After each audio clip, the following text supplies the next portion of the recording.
Thank you for coming today and joining us here today for the People's Church of Divine Prophecy Sunday afternoon service.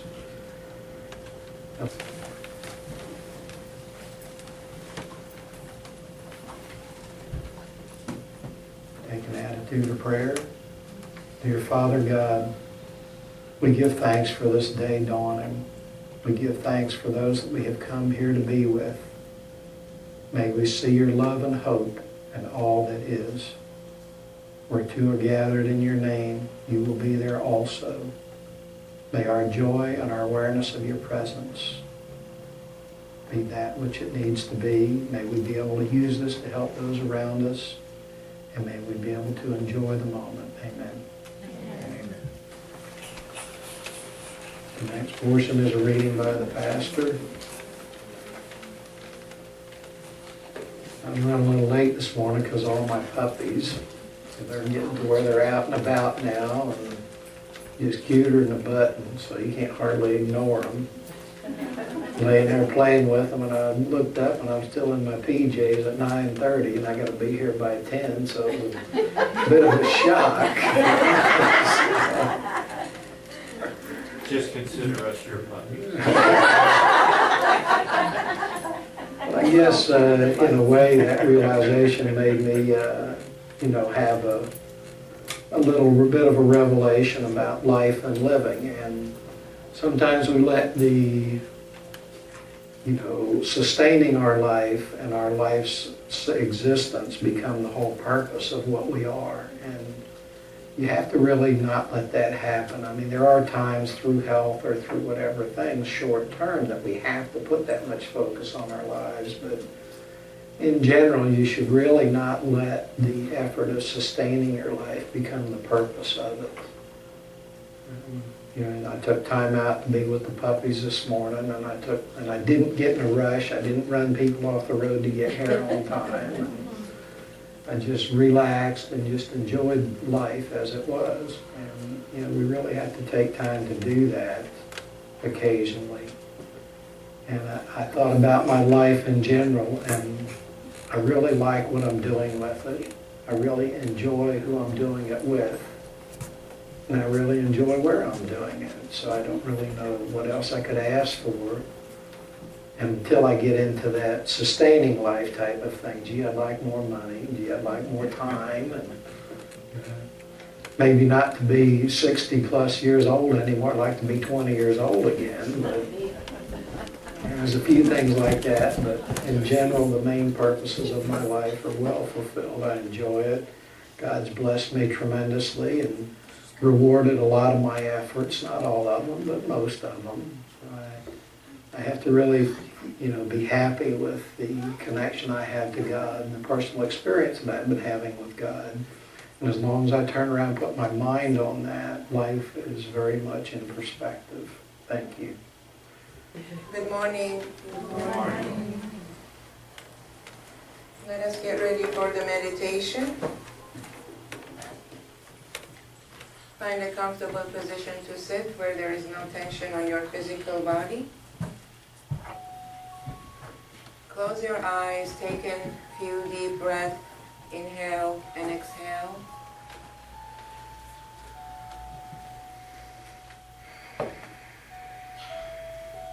Allow your body to relax.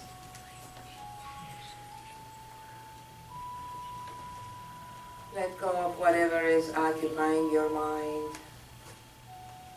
If you have any worries, any concerns, just let it go for now. Bring your focus and your awareness to your breath.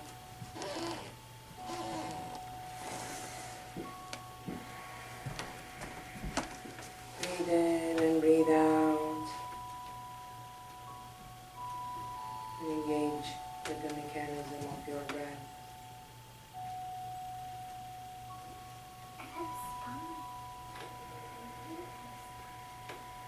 Feel your breath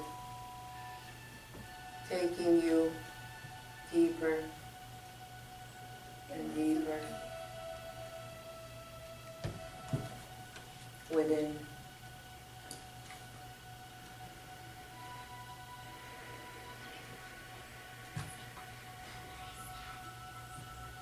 With each breath, go deeper and deeper within. And connect with that peaceful presence that is within.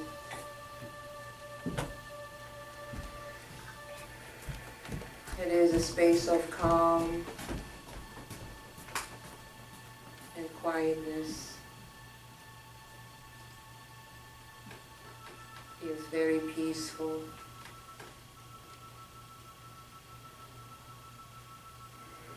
Connect to this peaceful presence as you breathe in and out.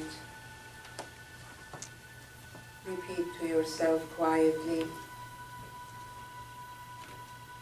I am at peace within and with my surroundings.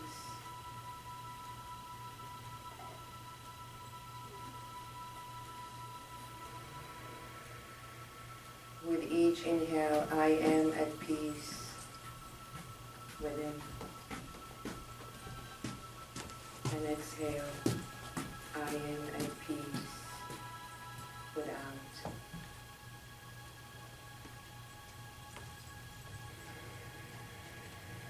Just connect to the rhythm of your breath and experience inner peace.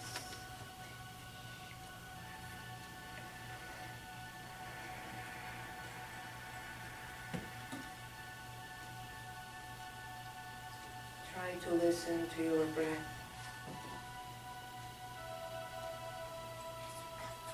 While you enjoy the peacefulness of your mind, your body, and your spirit.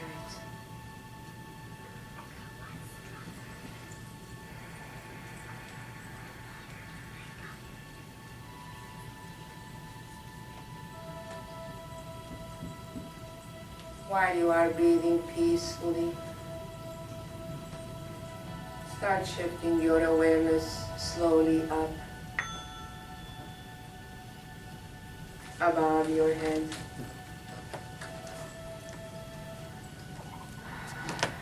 Become aware of a golden presence that is way up above your head. Roll your eyes up and see that golden presence. It is a brilliant, brilliant golden light.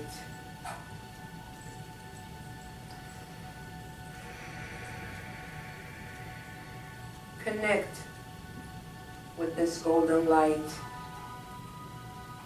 and become one.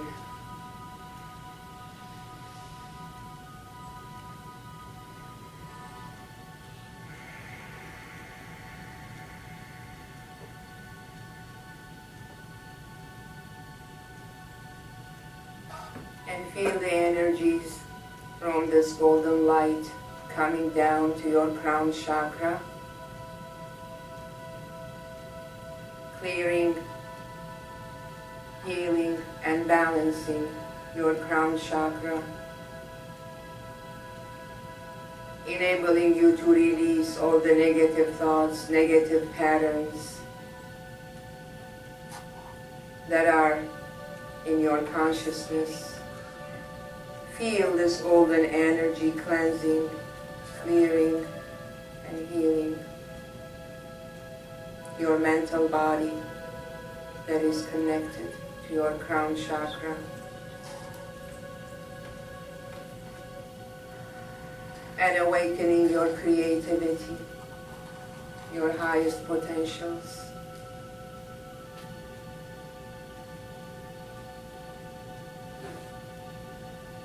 Feel this golden energy moving down to your forehead.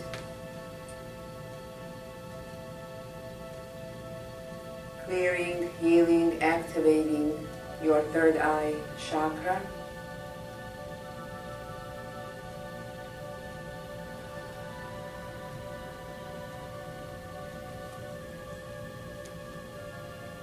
activating your spiritual vision, your spiritual hearing, and your spiritual sensing.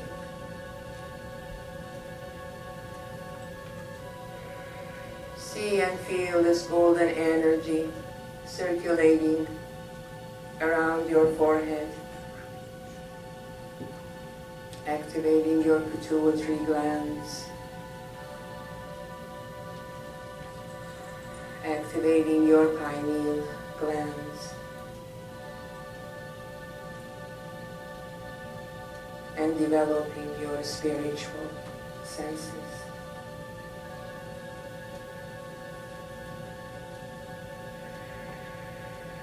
Feel the energy moving in a circular motion down to your throat chakra, healing and clearing your throat chakra, clearing the blockages,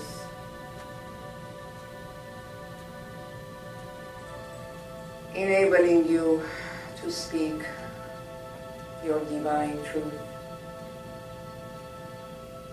enabling you to express your truth.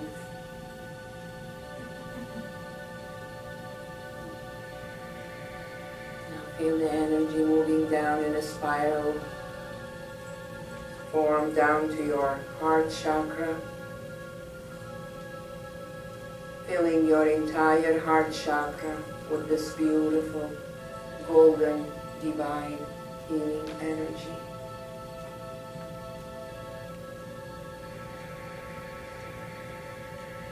Healing your heart of all wounds, pain, any negative emotions. Just release all these emotions that are attached to your heart chakra and see this golden energy cleansing, clearing, healing, and balancing your heart chakra. And open, just breathe in and breathe out. And feel your heart chakra expanding and contracting.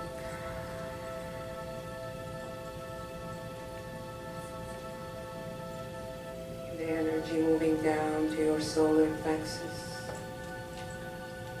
and then down to your spleen chakra and the root chakra.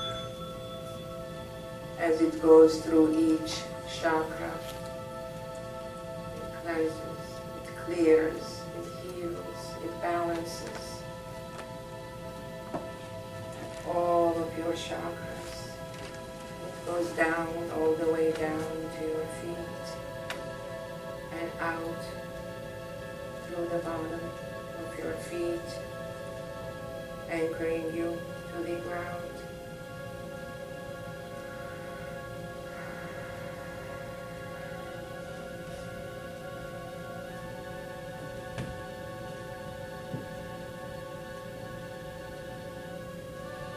Your body has become totally relaxed, calm, peaceful, and refreshed. Come to your heart for a minute and focus on your heart chakra.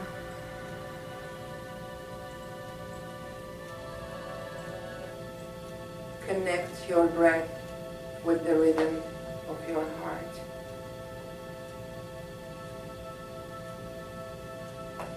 Look deeper into your heart, to the core of your heart. Envision beautiful pink rose that is in the center of your heart chakra. And see the petals of this rose, pink rose, opening and multiplying within your heart.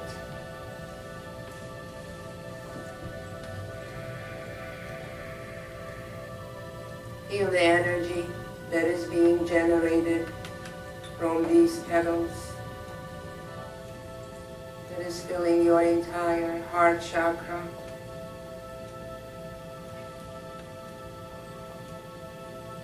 Feel the love energy that is present in your heart, that is infinite. Love is your essence, and your essence is God. Feel God's unconditional love and compassion in your heart, growing bigger and wider.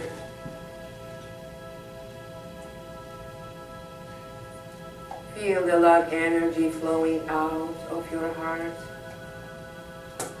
filling this entire room.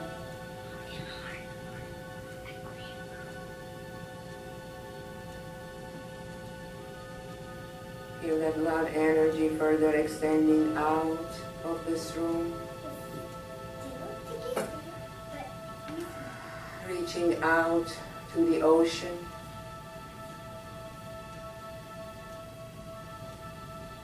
out to the animal kingdom, all the animals. Envision this love energy circulating, touching the plant kingdom, the minerals. Feel this love energy embracing every single human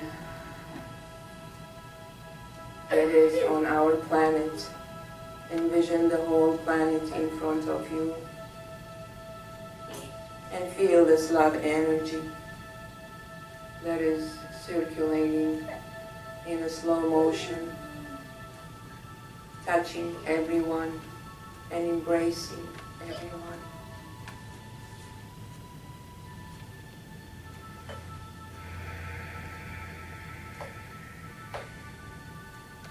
See the entire atmosphere of the earth filled with this love energy. You have become one with this love that is within you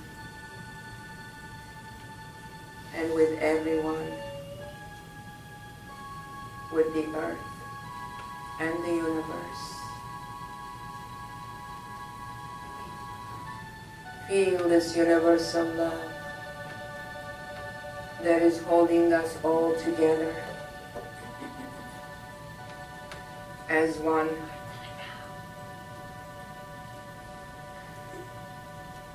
Feel God's love as infinite and eternal.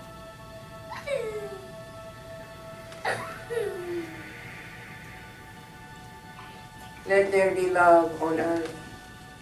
Let it begin with us. Let there be love on earth. Let it begin with us. Let there be love on earth. Let it begin with us.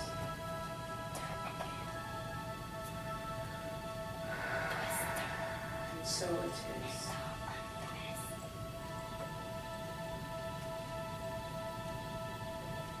Start slowly coming back. Becoming aware of your heart.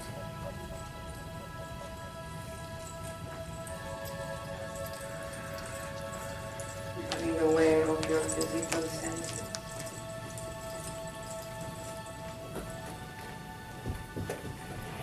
When you're ready, you can open your eyes and just be the love that you are.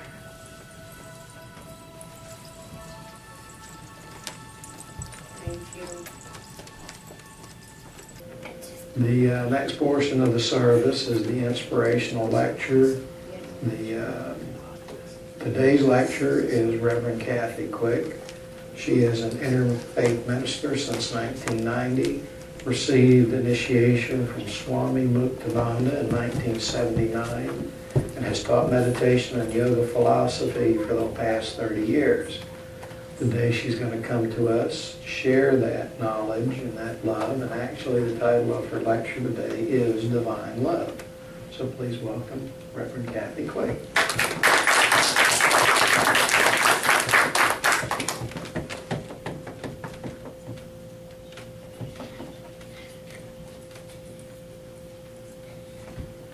Good morning. Good morning. And thank you for having me. Thank you for being here this morning. As my teacher would always start every class with, I welcome you all with all my heart. And he said that from a place of divine love, recognizing that the same self that dwelled within him dwelled within all of us. So I was inspired to speak on divine love and show the teachings from the Bible and from Narada's Bhakti Sutras. Narada's Bhakti Sutras is a book of 84 aphorisms or sutras, which is the Bible of Bhakti Yoga, or the Yoga of Divine Love, which when you study Jesus' teachings on love and Narada's Bhakti Sutras, they're almost identical. So I'll begin from the book of Matthew, chapter 22, verses 36 through 40. A disciple asked, "Master, which is the greatest commandment in the law?" Jesus said, "Thou shalt love the Lord thy God with all thy heart, with all thy soul, and with all thy mind. This is the first and greatest commandment. And the second is like unto it. Thou shalt love thy neighbor as thyself." He said, there is no commandment greater than these. It's a beautiful teaching, and one that we are taught in Sunday school or as children. But we move on to bigger and so-called better things in life. And at least for myself, how much time do we spend, how much energy do we give to understanding and putting into practice this greatest commandment? For if our faith in God and in his teachings are not put into practice, then what good is it to us or to anyone else?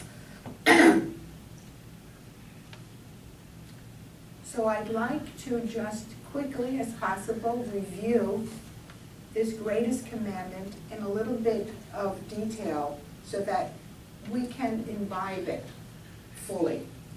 So we'll begin with the beginning, the first sentence. A disciple asked, "Master, which is the greatest commandment in the law?" So what is a commandment? Is it a suggestion?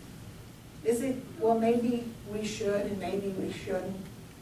I looked online and I found the meaning of commandment. A commandment is an important rule, a mandate from God that must be obeyed. So the disciple, such as ourselves, is asking of all the rules, of all the laws, of all the demands, it seems, that are made by God for humanity, which one? Just give me one, as I one time asked Swami Nityananda. Of all the scriptures, just give me one that I can study. And he told me to study the Bhagavad-Gita. And that's what I've done. And this disciple is asking his teacher, of all the demands, just give me the one that I can follow. And Jesus said, "Thou shalt love the Lord thy God with all thy heart, with all thy soul, and with all thy mind." Wow, that is a huge commandment. But what exactly does that mean? Thou shalt love the Lord thy God. Jesus at that point did not say, you must love me and only me.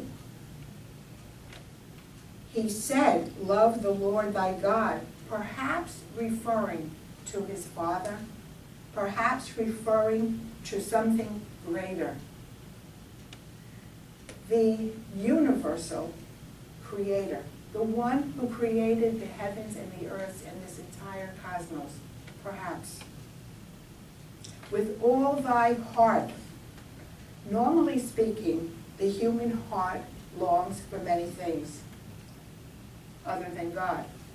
We long for wealth, we long for health, we long for youth, we long for a special relationship, a loving relationship in our life. We long for various possessions, but rarely does a person long. That word long has deep meaning also, that we long for the love of God, to love God. And certainly not above everything else that we put above. With all thy soul. Why didn't Jesus stop after mentioning the heart? Isn't all the heart enough? I guess not. He meant for us to go to a deeper level than the heart, to the soul. We are to love the Lord with all thy soul, with all our being, holding nothing back, longing only for him. That's a tall order. And with all thy mind. One can think of the mind as an instrument of the soul that generates all kinds of thoughts, emotions, and desires. In saying with all thy mind means we should have no other thought or desire above God. Of course, we'll have thoughts and your emotions and desires, but we need to put loving God, knowing God first, is what Jesus was saying. And he continued, this is the first and greatest commandment. What's interesting to me as a student and a follower of Eastern philosophy is that Jesus' first and greatest commandment can easily be compared to the teachings in Narada's Bhakti Sutras, which is the yoga of divine love, the goal of which is to develop intense. When Narada talks about the love of God, he uses the word intense. Intense love for God, which he says is the highest aim of human life. So in Narada's Bhakti Sutras, chapter 1, verse 13, he said, when all thoughts, all words, and all deeds are given up unto the Lord, and the least forgetfulness of God makes one intensely miserable, then divine love has begun. Not culminated, begun. That is the level of intensity that Narada is aiming for. In chapter 5, verse 11, giving up all thoughts, the whole mind should day and night worship God. Thus being worshipped day and night, God reveals himself and makes his worshipers feel his presence. Nowhere in Narada's Bhakti Sutras does it tell you which God to worship. That is up to the seeker. It's always left up to the seeker. But should we consider ourselves a disciple or a seeker, the instruction from Jesus and from the East through Narada's Bhakti Sutras is this intense love, making it the purpose, as Reverend Atkins was saying. What is our purpose? This is the purpose of human birth. And Jesus continued, and the second is like unto it, thou shalt love thy neighbor as thyself. So who is thy neighbor? Is our neighbor just the man or woman who lives next door or across the street or in our building complex, or on the block, or in our gated community? Obviously not. Our neighbor is everyone on the planet. Those who are living close, those who are related to us, those who are living afar. Every nation, every religion, every person of color, it is all the same. Everyone is our neighbor, and we are commanded to love everyone as ourselves. And then we go to, well, what did he mean by the self? What is the self in this context? When one sees another as one's own self, separation vanishes, hatred and ill will melt away. It means that we recognize that we are one, in essence, made from the same Creator. It means that we are brothers and sisters. You are me, and I am you. You are my own self. But can we love another as our own self unconditionally until and unless we can love ourselves? 2 weeks ago, David Garwood asked that very question. And my inner response to that was and is no.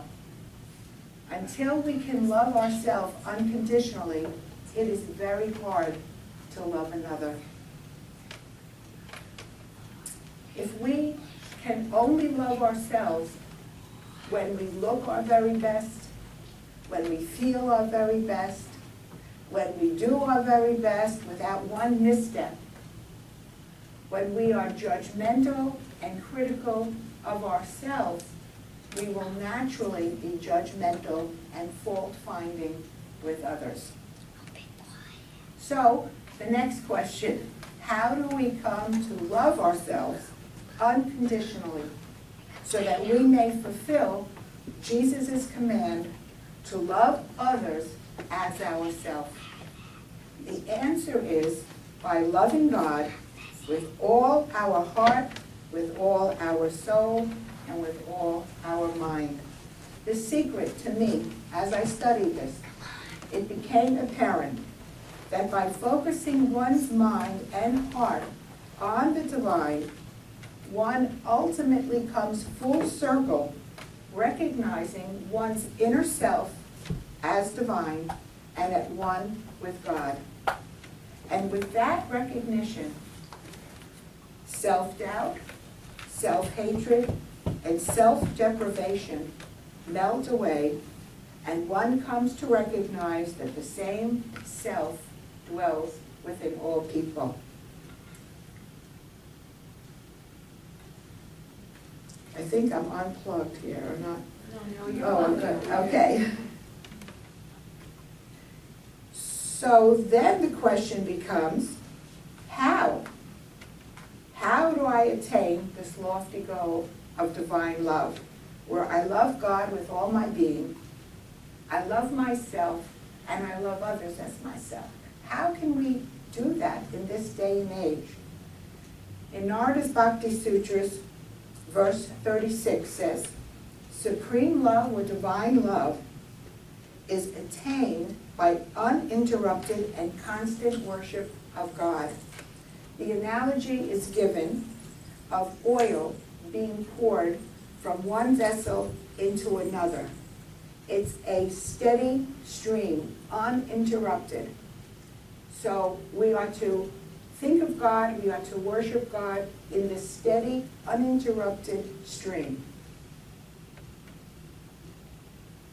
So one may ask then, well, with all that I have to do every day of the week, how am I to focus all of my being on the Lord? Luckily, there are tools which can be adapted to any religion and can be practiced throughout the day. In Narada's Bhakti Sutras, it lists 9 ways or methods to use in our daily life which can help us cultivate this divine love. The first one is listening. Listening to devotional songs, devotional lectures, and scriptural readings, stories from the Bible, can all arouse devotional feelings within the heart and mind. The second one, singing or chanting. Singing hymns of praise, which we do in church, chanting the name of God in Sanskrit. The language of Sanskrit has an inherent power within it. So listening and singing, we can do that at home, we can do that in our car, and it can be adapted to our everyday life. The third one is remembering. Remembering the Lord is akin to unceasing prayer. We sing the hymn, He walks with me and He talks with me, and He tells me I'm not alone. It's having that feeling, having that thought. I am walking with the Lord. I am eating with the Lord. I am cleaning my house and vacuuming with the Lord. I am typing with the Lord. That He is with me and I am with Him in every small act. If we can't incorporate that into our daily life, then when are we going to do any of it? How can we ever attain it? It has to be put into practice in these small ways, which have a cumulative effect. Number 4, service at the feet. Traditionally in yoga, this has been expressed outwardly by bowing or touching the feet of one's guru. It also means performing our worldly duty at work, with friends, and with family, with the attitude and understanding of service. Not that I am sacrificing and I am working so hard and I am doing this for you, a mere mortal, but whatever I do with love and with service, looking after you because you are an incarnation of the divine. If we cannot see our children and our grandchildren and our partners and our boss in that light of divinity, then sooner or later there's a little grudge or resentment on all that we do for you. It creeps in. But by making our daily life a divine path, we can climb this ladder toward divine love. Number 5, he recommends the use of rituals. We can create an altar in our home. It can be as simple as a picture. It can be as elaborate as a whole room with statues and anything that one can imagine. And to that picture, we can offer flowers, we can light candles, we can wave incense, we can have a fire ceremony, we can offer prayers in front of a picture and incorporate that into our daily life. I know many people, first thing in the morning, they light the candle in front of their altar and they start the day that way. So the use of rituals in our daily life. 6 is bowing. Most people in the West don't like the idea of bowing. But what bowing does actually is it encourages the attitude of surrender. And that's something we'll never do. The ego will never allow that surrender. It's radical to the Western mind. But in doing it and letting the mind do its thing, but just doing it, what that does, it puts the heart above the mind. And it's almost as if the bowl of the heart pours out love. Because love is our nature. And love is in our heart. So through that process physically of bowing, the love just flows. Feeling I am a servant of the Lord. In all that we do throughout the day, we have the attitude of, I am simply serving the Lord. And I've heard people say that. I'm just serving the Lord. I'm just serving His will for me. Developing the feeling of the Lord is my best friend. By thinking of the Lord as one's best friend, it establishes a feeling of close, intimate relationship. And we hear many times to establish a close personal relationship with Jesus, or a close personal relationship with God. But when we are in such awe, we create a distance. But if he walks with me and he talks with me, and he's my best friend, that separation melts away.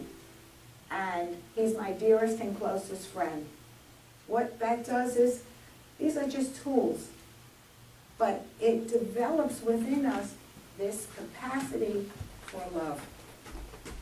And lastly, complete surrender, Narada says. This is the final stage when the devotee loves God without any thought of reward or personal gain. One comes to feel the living presence of God at all times, everywhere. At this point, one comes to live in the awareness of non-duality or unity consciousness. In Sutra 55, it says, attaining this love, the devotees see nothing but love, hears only about love, speaks only of love, and thinks of love alone.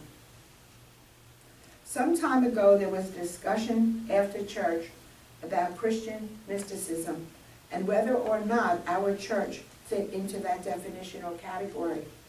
Out of curiosity, I did some research and found a few definitions. Mysticism means a spirituality that aims to have the direct experience of God, which is what we're talking about, or I'm talking about. 2, true mysticism seeks a lasting experience of God, leading to the transformation of the believer into union with God. Mystics believe that God is in all things. Mystics believe that the nature of spiritual reality is even more real than that of this created world. From Jesus, Paul, and John to the present, mystics know that the goal of the Christian path is theosis, meaning union with God. It was interesting to read that most noted mystics practiced some form of meditation to enter into awareness of God's presence. For instance, Padre Pio, a strong believer in Christian meditation, wrote, "Through the study of books, one seeks God. By meditation, one finds him." And Dr. Joan Borisenko, trained at Harvard Medical School and the author of The Ways of the Mystics, writes, "A mystic sees beyond the illusion of separateness into the intricate web of life, in which all things are expressions of a single whole.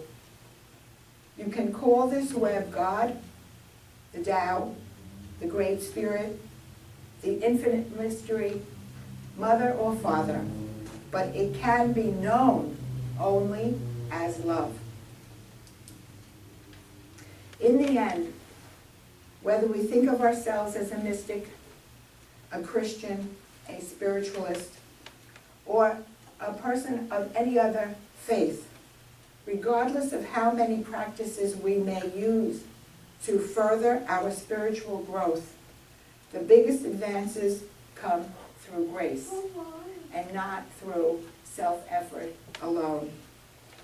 In Sutras 38, 39, and 40, Narada states the importance of grace.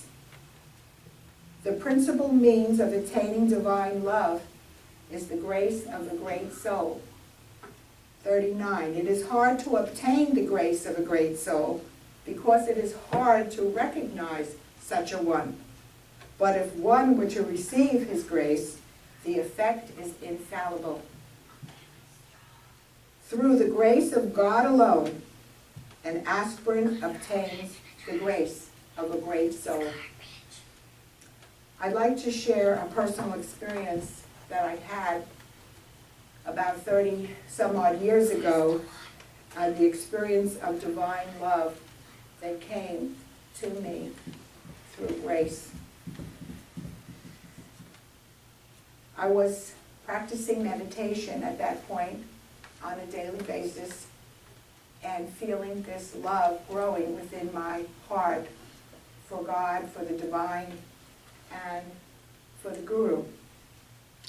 And I was in the shower and I was contemplating all that I was experiencing in meditation when suddenly I felt this excruciating pain in my heart. It felt as if somebody had knifed my heart or ripped open my chest, and it took all my energy from me. So I held on to the shower wall not to fall, and with my other hand I put it to my chest, and I looked really expecting to see blood. It was so physical. Anyway, I was very weak, and I left the shower, wrapped some towels, took a few steps, and fell to my knees. And instinctively, my hands went up in prayer, and I leaned against the counter, the sink counter. And the presence of God and God's love and forgiveness for me was just immense, and tears streamed down my face, and the knowledge came spontaneously that God loved me unconditionally, and He loved everyone, saint and sinner alike, the same, without reservation. And I felt in having that experience, during that experience, that therefore I had no right to withhold my love, punish someone, or judge someone for what they may or may not have done. That experience lasted 3 days and 3 nights. I was in bed. Eddie, my husband, wanted to call the doctor because I was out of it, totally out of it. I was in and out of consciousness or in an ecstasy of some kind. He called one of the women who were coming to satsang, who was a trained nurse, and she sat next to my bed for most of the day, waited for Eddie to come home. And he wanted to call the doctor, put me in the hospital. He didn't know what was going on. And somehow I prevailed. No, I'm fine, just leave me be. Because I knew if I had been taken to the hospital and given drugs, I would have lost this experience and whatever growth was meant for me.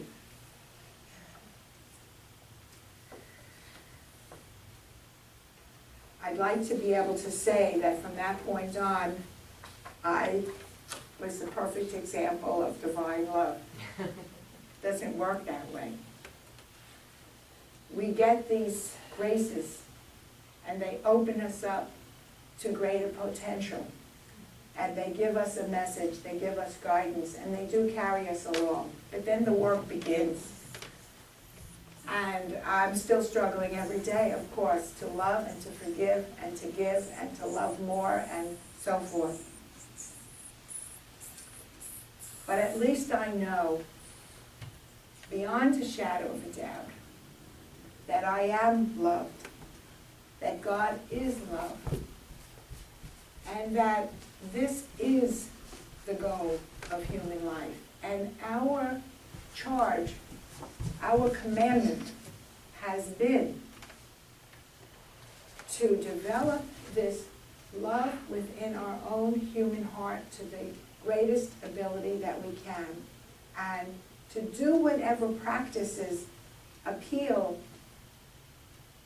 And though it's not because of the practices, but it makes the soil soft. It prepares the ground to receive the grace. Swami Muktananda used to always say that spiritual growth takes 2 wings of a bird.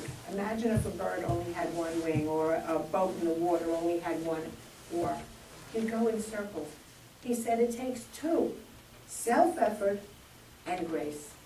And when those 2 come together, that's when the flowering begins. That's when the movement happens.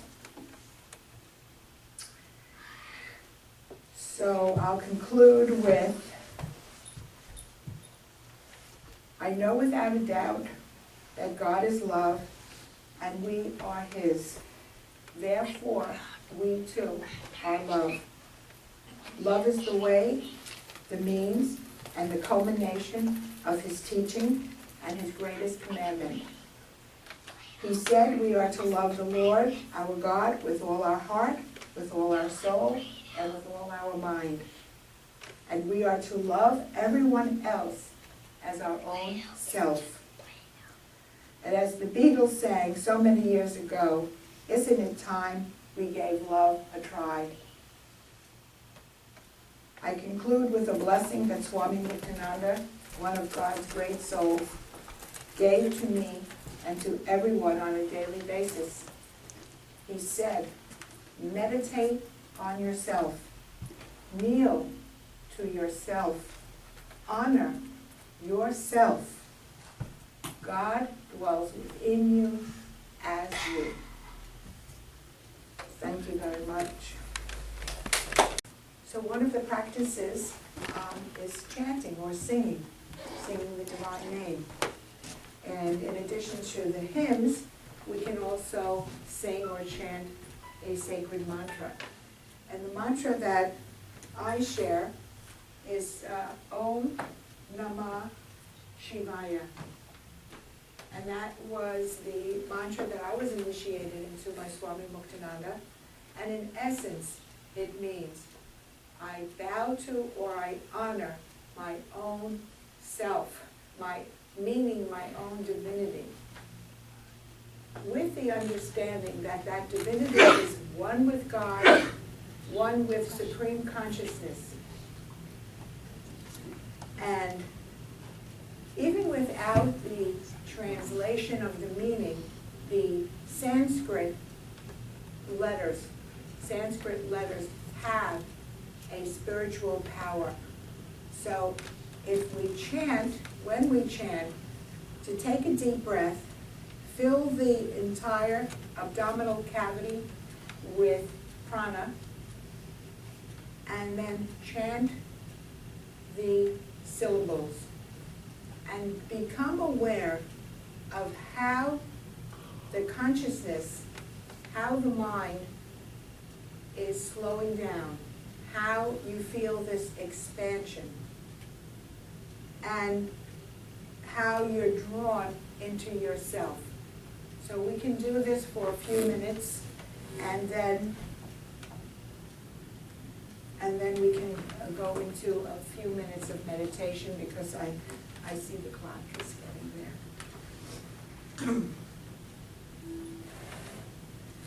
So if people would just chant it with me, maybe listen for the first round and then chant with me.